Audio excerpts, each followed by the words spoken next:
પથ્થર ધોઈને આવ્યા તો આપણે કેટલું કહેવાય તો કરો હું કહેવાય આ તો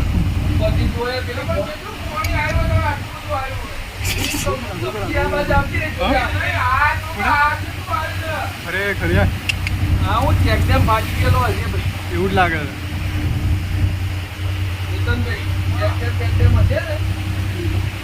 છે કદાચ